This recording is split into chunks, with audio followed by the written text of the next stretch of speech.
Yang artinya iktanim khamsan qabla khamsin, gunakanlah 5 perkara sebelum datang 5 perkara.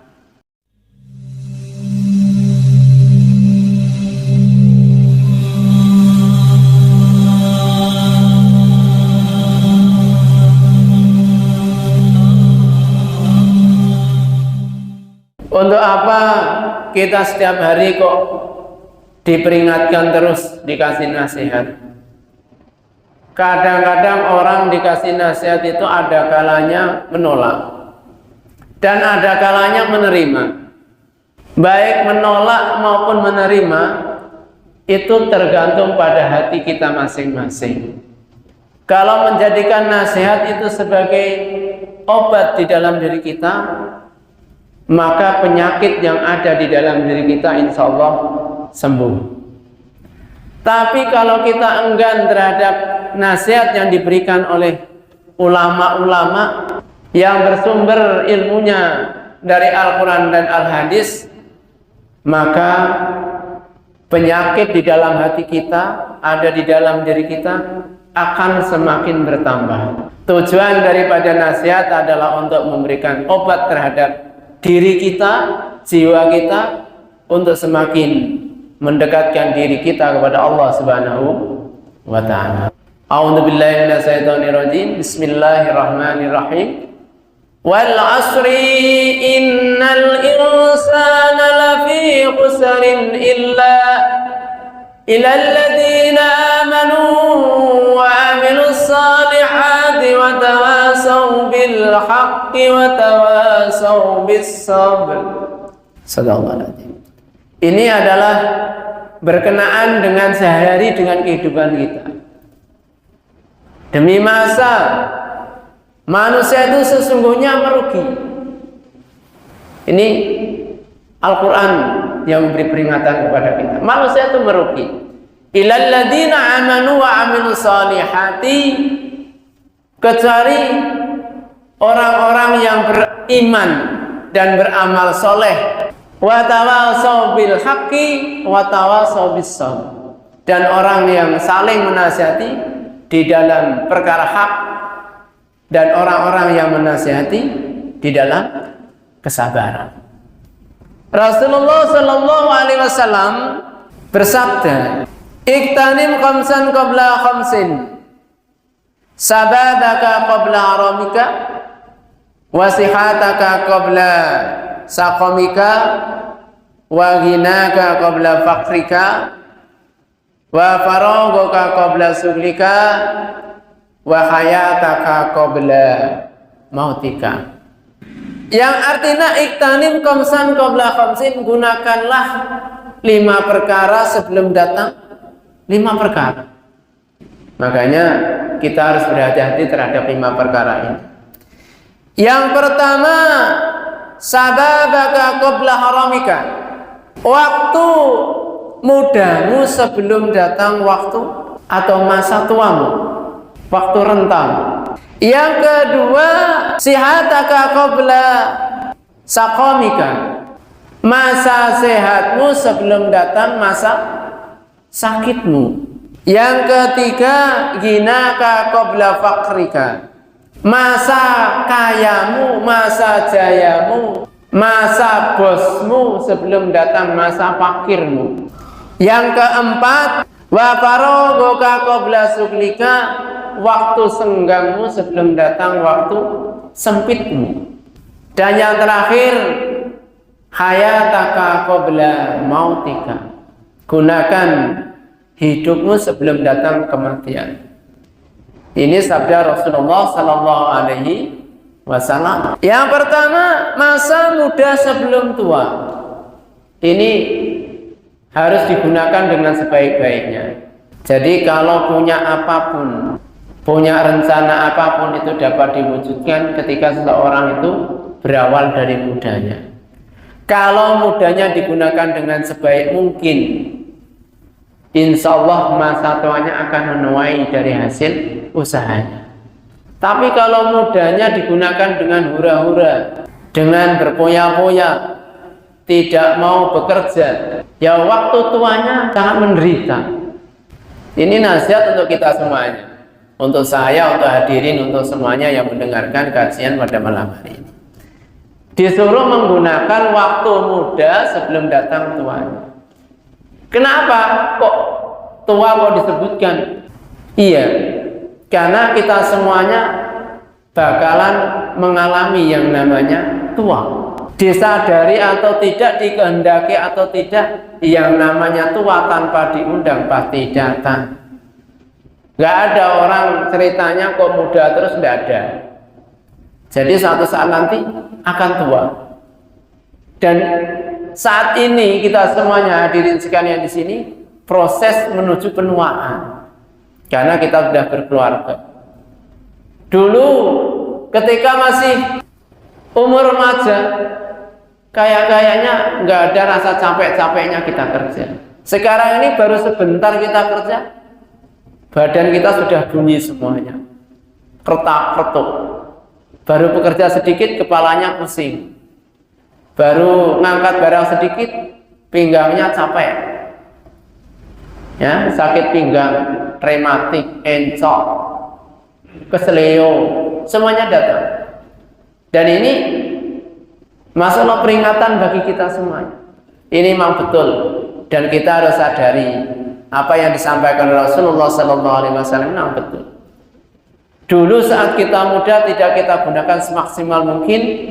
Nah, kini giliran kita tua, ya harus kita manfaatkan sebaik-baiknya. Karena ini kita dalam proses menuju penuaan. Tidak ada manusia itu yang tidak akan kembali ke masa tua. Dari kecil, remaja, dewasa, dan proses selanjutnya, level selanjutnya adalah masa tua. Karena di waktu muda itulah orang dituntut untuk berkarya, bekerja. Dan hasilnya ketika sudah tua, jangan sampai dia disibukkan dengan kerjanya, tapi dia menikmati hasil dari usahanya tadi. Kemudian yang kedua, sihataka qabla saqamika. Waktu sehatmu sebelum datang waktu sakitmu, ini harus kita gunakan. Mumpung kita diberi kesehatan oleh Allah Subhanahu wa taala, kita gunakan sebaik-baiknya untuk bekerja. Kita gunakan sebaik-baiknya untuk beribadah. Dua-duanya harus kita ikuti, kita gunakan. Bekerja ya iya butuh badan yang sehat, beribadah juga butuh badan yang sehat. Kedua-duanya butuh. Bukan hanya ibadah saja, bekerja juga harus sehat. Jangan menunggu sudah sakit, nantilah kalau saya sudah tua baru khusyuk saya beribadah. Tidak bisa. Karena al-adah muwakkamah, kebiasaan itu menjadi hukum. Kalau dari mudanya suka menyia-nyiakan waktu, maka di tuanya nanti dia akan disibukkan dengan waktu. Kita gunakan, kalau memang mencari dunia, kita gunakan untuk bekerja dengan sebaik-baiknya, untuk mencari rezeki dari Allah Subhanahu wa taala, ya, yang mana dengan rezeki tadi kita gunakan untuk beribadah kepada Allah Subhanahu wa taala. Kita gunakan masa sehat kita untuk beribadah sebanyak-banyaknya. Jangan menunggu ketika sudah sakit baru beribadah. Yang selanjutnya, ginaka qabla faqrika. Masa kayamu sebelum datang masa miskinmu atau pailitmu. Nah, ini menjadi perhatian kita semuanya. Kita di sini sama-sama bekerja mencari perbaikan ekonomi. Nah, mumpung masih ada kesempatan, jangan lupa kita gunakan dengan sebaik-baiknya rezeki yang diberikan Allah Subhanahu wa ta'ala. Kalau memang Allah berikan kelebihan harta dari kita semuanya, mari kita gunakan harta tadi untuk beribadah kepada Allah Subhanahu wa ta'ala. Ada ketentuan-ketentuannya di sana. Punya uang sanggupan untuk berhaji, haji. Kalau mau udah ada, nggak usah tunggu-tunggu lagi. Mampunya umroh, umroh. Kita gunakan. Karena dari harta yang kita gunakan tadi, itulah bekal kita. Itulah harta yang kita simpan sesungguhnya. Kenapa? Karena harta yang ditasarufkan selain jalan Allah itu adalah harta yang di dunia. Sedangkan harta yang ditasarufkan, diinfakkan di jalan Allah, itulah simpanan kita kelak ketika kita sudah kembali kepada Allah Subhanahu wa Ta'ala, memperjuangkan agama Islam. Nah, ini kita benar. Kenapa demikian? Karena manusia hidup ini tidak ada yang tahu. Karena kehidupan ini pada dasarnya, pada intinya adalah berputar. Ada kalanya orang yang kaya bisa jatuh miskin, ada kalanya orang miskin bisa menjadi kaya. Bahwa tiga hal yang menjadi teka-teki bagi kita semuanya, dan kita tidak tahu itu adalah rahasia Allah, yaitu jodoh, rezeki, dan kematian. Rezeki kita tidak ada yang tahu. Bisa saja rezeki yang banyak dalam sekejap mata hilang. Contohnya kena jago merah ya habis dalam waktu sekejap.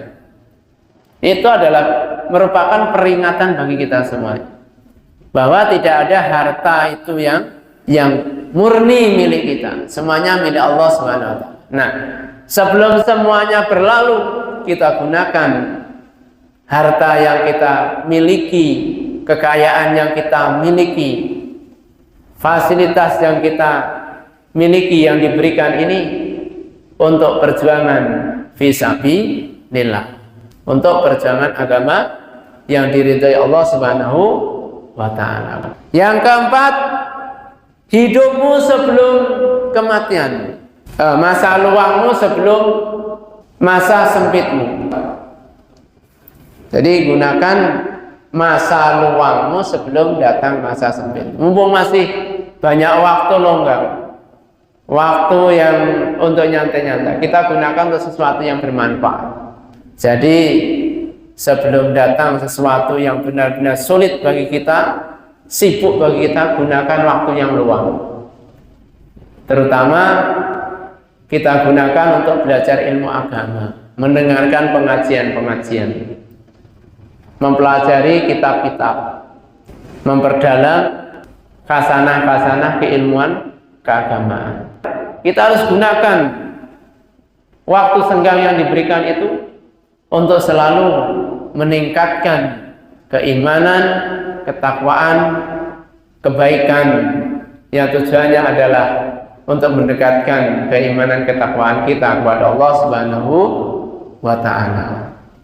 Nah, yang terakhir kata Rasulullah SAW dalam sabdanya ini, dalam hadisnya, gunakan hidupmu sebelum datang masa matimu, sebelum datang kematian. Ini sangat penting sekali. Jadi mumpung Allah berikan kesempatan kita masih hidup, kita gunakan sebaik-baiknya. Sebaik-baiknya orang di antara kamu adalah orang yang bermanfaat, yang lebih bermanfaat terhadap sesamanya. Kehadirannya di situ bermanfaat bagi yang lain. Asasnya adalah asas kemanfaatan.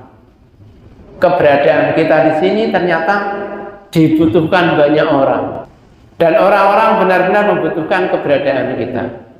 Jadi khairukum anfa'ukum lillah. Jadi sebaik-baik kamu adalah yang lebih bermanfaat bagi manusia yang lain, menjadi fasilitas bermanfaat bagi sesamanya. Makanya kita perlu perbarui keimanan, ketakwaan kita, karena kata ulama dalam sebuah hadis itu, perjalanan kematian itu sangat panjang sampai menjelang datangnya kiamat. Berapa tahun? Wallahu a'lam bishawab. Nah, sebelum semuanya terjadi dan Allah berikan kesempatan hidup kepada kita semuanya, mari kita pandai-pandai menggunakan waktu yang ada ini untuk mendekatkan diri kepada Allah Subhanahu wa Ta'ala dengan meningkatkan keimanan dan ketakwaan kita kepadanya. Amin ya rabbal alamin.